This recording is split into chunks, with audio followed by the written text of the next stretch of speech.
গণমাধ্যমের কাজ করার পাশাপাশি তিনি চমৎকার এবং সুন্দর একটা খামার করেছে। দর্শক, স্বাগত জানাচ্ছি মোহনা টেলিভিশনের ডিজিটাল প্ল্যাটফর্মে। দর্শক, জেলার গোবিন্দগঞ্জ উপজেলা ছোটোখাটো একটা শহর। এই শহর থেকে আজকে আপনাদের মফস্বলে নিয়ে যাব, তুলে ধরব এমন একজন ব্যক্তির কথা যিনি সকাল অবধি সন্ধ্যা পর্যন্ত ছুটে বেড়ান, তুলে ধরেন নানা অসঙ্গতির কথা, তুলে ধরেন সমাজে পিছিয়ে পড়া মানুষের কথা, পাশাপাশি তুলে ধরেন সমাজে সফল ব্যক্তির কথাও। নিশ্চয় বুঝতে পাচ্ছেন আমি কার কথা বলতে যাচ্ছি। একজন ছোটোখাটো উদ্যোক্তা, একজন গণমাধ্যম কর্মীর কথা আপনাদের আজকে শোনাবো। তবে দর্শক, আজকে এই গোবিন্দগঞ্জ থেকে হরিরামপুর ইউনিয়নের বড়দহ গ্রামের এই 15 বা 16 কিলোমিটার রাস্তার যে সৌন্দর্য, এটাও কিন্তু আমরা উপভোগ করব।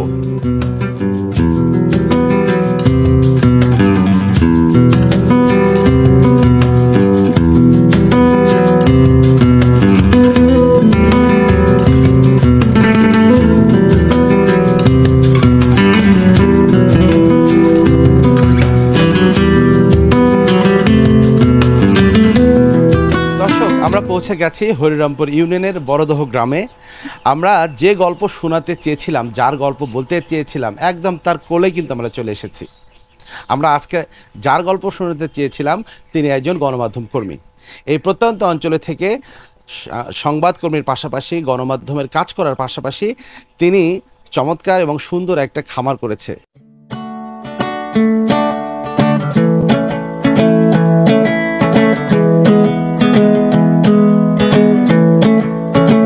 তো আমরা মিজান ভাইয়ের সাথে পরিচয় হব, মিজান ভাইয়ের সাথে কথা বলবো।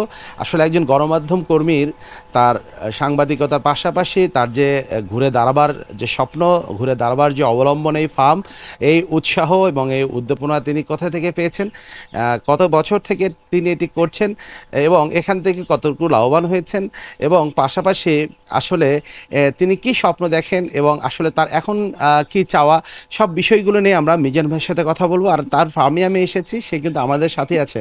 মিজান ভাই, কেমন আছেন? আছি আলহামদুলিল্লাহ। মোহনার দর্শকদের আমি সালাম জানাচ্ছি, আসসালামু আলাইকুম। আমি একজন সংবাদকর্মী। এই সংবাদকর্মীর পাশাপাশি আমরা যে উদ্যোক্তা হতে পারবো বা হতে পারি, তার একটা উদাহরণ আমি নিজেই। আমরা আসলে পরিবারগতভাবে আমরা সবাই একত্রে বাস করি। আমরা 3 ভাই। আমি বিভিন্নভাবে ইউটিউব বা অনেক জায়গায় এই খামারের বিভিন্ন প্রতিবেদন দেখে ইচ্ছা জাগলো যে আমরা একটা খামার করব। সেই থেকেই 8 থেকে 10 বছর যাবৎ আমরা এই খামার পরিচালনা করে আসছি। এর আগে পাশে আরেকটি শেড আছে, সেখানে লেয়ার জাতের মুরগি ছিল, সেটা আমরা কিছুদিন আগেই সেল করে দিয়েছি। এখন সোনালী মাংস উৎপাদনের জন্য করছি আর কি। তো আমরা সংবাদকর্মীর পাশাপাশি উদ্যোক্তা হতে পারি। আমি সকালবেলা এই মুরগির পরিচর্যা করে খাদ্য পানি দিয়ে প্রত্যন্ত অঞ্চলের সংবাদ সংগ্রহ করার জন্য চলে যাই, আবার বিকেলবেলা চলে আসি, এসে আবার এই খামারের পরিচর্যা করি। কোথায় তারা বেশি, যারা এই উদ্যোক্তা হতে চায়, যারা ফার্ম করতে, আমরা জানি যে আসলে ফার্ম করে ব্যর্থতার সংখ্যাও কিন্তু কম না, অনেকেই পুঁজিপাটটা হারিয়ে নিঃস্ব হয়ে যায়। সেক্ষেত্রে এই জায়গাটা কোথা থেকে শুরু করলে, কী ধরনের ভাবে শুরু করলে আপনি যেমন 8-10 বছর থেকে টিকে আছেন, তারাও আসলে সফল হবে? আসলে প্রথম বড় আকারে করলে প্রথম লস হবে, প্রথম ছোট আকারে করতে হবে এবং তাদের পরিচর্যা সবসময় করতে হবে, ভালোভাবে পরিচর্যা করতে হবে। করলে আপনার আস্তে আস্তে দেখবেন যে লাভবান হওয়ার আশা করা যায় আর কি। প্রাণী সম্পদ দপ্তর আছে, মূলত প্রাণী সম্পদ দপ্তরেরই আসলে কাজ। ওদের থেকে কি ধরনের ছোট ছোট উদ্যোক্তারা সাহায্য নিতে পারে বলে আপনি মনে করেন? আমি মনে করি প্রাণী সম্পদ অধিদপ্তরের কাছ থেকে বিভিন্ন ধরনের এই মানে যারা খামারি আছে, তারা খামারে অনেক রোগ বালাই হয়, যেমন রানীক্ষেত, আপনার যে গুটি বসন্ত, কলেরা, বিভিন্ন ধরনের রোগ বালাই হয়। এগুলোর পরামর্শ স্থানীয় প্রাণী সম্পদ দের কাছ থেকে নিতে পারে। এখন আমি এসে জানতে চাই, লস হবে না, যেহেতু আমি ছোট উদ্যোক্তা, আপনি ছোট উদ্যোক্তার বিষয়গুলো আসলে আজকে আমি মোহনার দর্শকদের জানাবো। লস না হলে ঝুঁকি কম, সেক্ষেত্রে কোন আইটেম দিয়ে একজন ছোট উদ্যোক্তা আসলে শুরু করতে পারে এই আসলে ব্যবসা? মাংস উৎপাদনের জন্য ব্রয়লারে একটু ঝুঁকি বেশি আছে। আর এই ধরনের সোনালী জাতের যে মুরগিগুলো আছে এগুলোতে ঝুঁকি কম। তারপরে আপনার লেয়ার যেগুলো ডিম পাড়া, এগুলোতেও ঝুঁকি কম আছে। আহ, ব্যবসার প্রত্যেকটি ব্যবসায় কিন্তু লাভ লস আছেই, তবে লসের চেয়ে লাভটাই বেশি। আমি মনে করি লাভটাই বেশি, এখানে লসের পরিমাণ কম আছে। যে এই বিশেষ করে শুরুতে যে প্রবলেমগুলো হয়, সেক্ষেত্রে যত্ন, কি কি ঔষধ লাগবে, কি খাবে, এতে একটা মানুষের ভীতি থাকে। সেক্ষেত্রে ভীতিগুলো বা এগুলো জানার জন্য আসলে কোন পদ্ধতি বা কিভাবে ছোট উদ্যোক্তারা এই জিনিসগুলো চিন্তা করবে যদি বলতেন। আসলে প্রথম বাচ্চা একদিনের বাচ্চা নিয়ে আসতে হয়, সেই বাচ্চাগুলো বোর্ডিং করতে হয়। বোর্ডিং করে 3-4 দিন বোর্ডিং করার পরে এই বোর্ডিংটাই হলো সবচেয়ে মেইন জিনিস। বোর্ডিংটা যখন পার হয়ে যাবে তখন আর ঝুঁকিটা কম থাকে।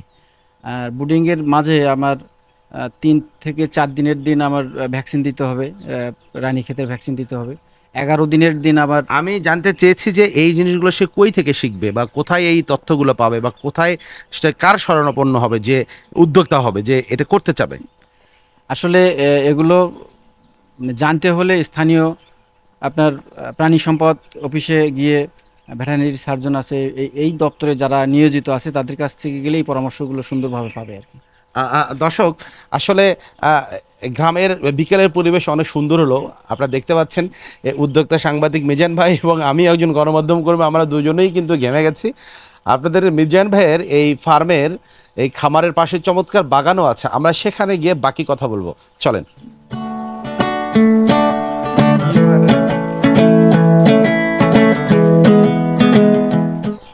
দর্শক, আপনারা শুনতে পাচ্ছেন ঘুঘু ডাকছে, বিভিন্ন পাখি ডাকছে, কিন্তু আমি শুনতে পাচ্ছি। এই যে মিষ্টি বিকেল, এই পরন্ত বিকেলে সূর্য প্রায় ডুবি ডুবি, দেখছেন সূর্য কিন্তু কিছুক্ষণ পর ডুবে যাবে। চমৎকার একটা আবহাওয়া। তো আবহাওয়ার মধ্যে আসলে একটু গরম থাকার কারণে আমরা বেশ কষ্ট পাচ্ছিলাম। এই জন্য আমরা মিজান ভাইয়ের ফার্ম থেকে আমরা তার ফার্মের পাশে ছোট্ট একটা বাগানও সে করেছে, দেখতে পাচ্ছেন। এই যে চমৎকার আম লাগিয়েছে, এখানে আরও কি কি গাছ আছে, এখানে বড়াই আছে, বড়াই আছে, এরপর আমরা দেখেছি যে এখানে সবেদা আছে, সবেদা আছে, আর কি তারপরে আছে, বেদেনা আছে, বেদেনা আছে, নারকেলের গাছ আছে, নারকেলের গাছ আছে, আর কি আঙ্গুরের গাছ আছে। অনেক আঙ্গুরের গাছও আছে, আঙ্গুরের গাছ আছে, আঙ্গুরের গাছ আছে। পাশাপাশি আমরা কিন্তু লেবুর গাছও দেখেছি। আচ্ছা লেবু মিজান ভাই, আছে। আমরা বেশ অনেক দূর আমরা গিয়েছি, আমরা বেশ কথা আপনার সাথে বলেছি। এই যে 10 বছরের অভিজ্ঞতা আপনার, কোনো সময় কি আপনার এই ফার্মে বড় রকমের কোনো বিপদ হয়েছিল, যেসব মুরগিগুলো বা এখানে যেগুলো রেখেছেন মুরগি, এগুলো বড় ক্ষতি হয়ে গেছে বা মরে গেছে বা কোনো ধরনের বিপদের সম্মুখীন হয়েছেন, অভিজ্ঞতার থেকে যদি বলতেন। আমার যখন এরকম বড় একটা বিপদ হয়েছিল সেটা হচ্ছে যখন আমরা একদিনের বাচ্চা নিয়ে এসি, আহ, হঠাৎ ঝড় বৃষ্টি, রাত্রে ঝড় বৃষ্টি হচ্ছিল, তখন বিদ্যুৎ ছিল না। সেই বোর্ডিংয়ে আপনার প্রায় 200 থেকে 250 মুরগির বাচ্চা মারা গেছিল। এটাই হচ্ছে বড় সমস্যা। যখন বোর্ডিং করা হয় তখন যদি বিদ্যুতের সমস্যা হয় তখন আমাদের একটা রিস্ক হয় খামারিদের জন্য। সবচেয়ে আসলে খামারিদের কোন বিষয়ে সতর্ক থাকতে হয়, এ বিষয়টা যদি একটু বলতেন। সব থেকে খামারিদের সতর্ক থাকতে হবে, ভ্যাকসিনের দিক দিয়ে সতর্ক থাকতে হবে। প্রত্যেকটা ভ্যাকসিন যেন সঠিক সময়ে করা হয় এবং বাহিরের কোনো যাতে মানে অন্য অন্য মুরগি যেমন মুরগি বিভিন্ন ধরনের পশু পাখি যেন খামারের ভিতর প্রবেশ করতে না পারে, সেই ধরনের সেগুলো সচেতন থাকতে হবে। এগুলো থাকলেই আপনার নিরাপদ থাকবে আর কি। আহ, একজন একজন ছোট খামারি, একজন ছোট খামারি আসলে তার এই যে শেটের ক্ষেত্রে আমরা দেখেছি যে আপনার শেড খুব সাদা মাটা মাটা খুব সাদা মাটা একটা শেড দিয়ে শুরু করেছেন। তো এই যে সাদা মাটা শুরু করেছেন, তাতে মোটামুটি যদি আপনার মতো 500-600 মুরগি নিয়ে শুরু করে, তার কত টাকা খরচ হতে পারে? 500-600 মুরগির খরচ আপনার ঘর তো করতেই হবে, ঘর সহ আপনার লাখখানিক টাকা হলে এই ব্যবসা শুরু করা যাবে আর কি। সচেতন মানুষ হিসেবে এটা করে কতটুকু তৃপ্তি পান? তৃপ্তিটা কোন জায়গায়? আসলে তৃপ্তিটা এই জায়গায় যখন ফার্মের ভিতরে ঢুকি, মানে মুরগিগুলোর চাঞ্চল্যতা দেখি, তখন খুব ভালো লাগে। আর যখন আপনার এই বাচ্চাগুলোর বয়স আমার আজকে হচ্ছে 21 দিন 22 দিন চলতেছে। 22 দিনে কিছু কিছু আছে 432 গ্রাম চলে আসছে এবং কিছু কিছু আছে 300 সাড়ে 300 গ্রাম চলে আসছে। এই যে যখন বাচ্চাগুলো খাবে, চাঞ্চল্যভাবে চলাফেরা করবে, তখন দেখে খুব ভালো লাগে আর কি। এরকম থাকলেই খুব ভালো লাগে। দর্শক আসলে এই যে ভালো লাগার কথা তিনি বললেন, এই যে তার যে ভালো লাগে, এবং আজকে 10 বছরের যে ক্ষুদ্র উদ্যোক্তা আমাদের সংবাদকর্মী মিজান ভাইয়ের আসলে গল্প আমরা আপনাদের শোনানোর চেষ্টা করেছি মোহনার ডিজিটালে, মোহনার ডিজিটাল প্ল্যাটফর্মে আমরা শোনানোর চেষ্টা করেছি। এই জন্যই চেষ্টা করেছি, কতটুকু আসলে আমরা উপস্থাপন করতে পেরেছি বা কতটুকু উপস্থাপন করতে পারিনি এইটা হয়তো বা দর্শক বলতে পারবে। তবে আমরা যেটা বোঝাতে চেয়েছি যে শুধু একজন গণমাধ্যম কর্মী তার জায়গায় সীমাবদ্ধ নয়, একজন গণমাধ্যম কর্মী তার জায়গা থেকেও তার কিন্তু নিজস্ব পেশা আছে, নিজস্ব তার দেখা যায় একটা কৃষি ফার্ম আছে, কৃষক সে, কোনো সময় সে একজন ব্যবসায়ী, কোনো সময় সে একজন ক্ষুদ্র উদ্যোক্তা। আমরা ওই জায়গা থেকেই আমাদের এই মিজান ভাইয়ের এই ক্ষুদ্র উদ্যোক্তা হবার গল্প কিন্তু আজকে আমরা আপনাদেরকে শোনানোর জন্য আমরা চেষ্টা করেছি এবং শুনিয়েছি।